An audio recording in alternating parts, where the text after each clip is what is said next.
ప్రైజ్లా దేవుని బలమైన నామమునకు మహిమ కలుగునుగాక. ప్రభు పేరట మీ అందరికీ హృదయపూర్వక వందనాలు. ఈ ఉదయకాలము దేవుని వాక్యాన్ని విందాం.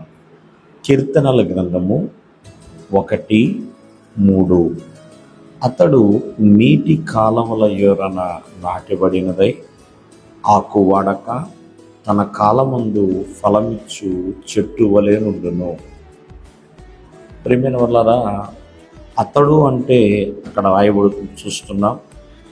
దుష్టుని ఆలోచన చొప్పున నడవని వ్యక్తి, పాపుని మార్గమున నిలవని వ్యక్తి, అపహాసకులు కూర్చుండు చోట కూర్చోని వ్యక్తి, అంతేకాకుండా దేవుని ధర్మశాస్త్రమునందు ఆనందించువాడు, దీవారాత్రము ఆ ధర్మశాస్త్రమును ధ్యానించువాడు.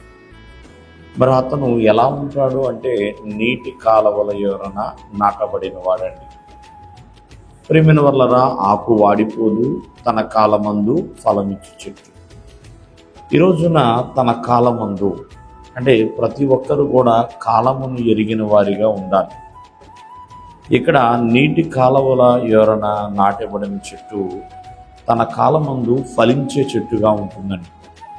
మనము సీజనల్ ఫ్రూట్స్ని చూస్తూ ఉంటాం. ఒక్కొక్క సీజన్లో అది వర్షాకాలమా, లేకపోతే వేసవి కాలమా, శీతాకాలమా, కొన్ని ఫలములు చాలా ప్రత్యేకముగా ఉంటాయండి. మరి ఆ సమయంలోనే అవి వస్తాయి. వేసవికాలం ఏమి రావాలి, శీతాకాలం ఏమి రావాలి, వర్షాకాలం రావాలి, అట్లా కొన్ని పళ్ళుకి మరి ప్రత్యేకత అనేది ఉందండి.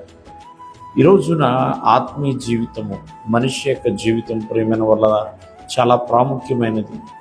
మానవుడు కూడా కాలమును ఎరిగిన వారిగా ఉండాలి.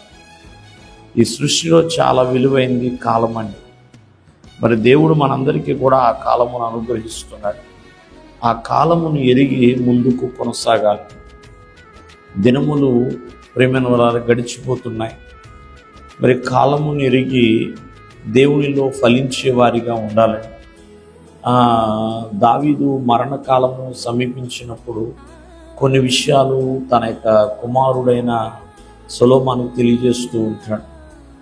ప్రియమైన వల్లగా ఎప్పుడు కూడా మన చివరి కాలమైనా కావచ్చు, మధ్యకాలమైనా కావచ్చు, ప్రారంభ కాలమైనా కావచ్చు, మరి ప్రతి సమయమును కూడా ఎరిగిన వారిగా ఉండాలి.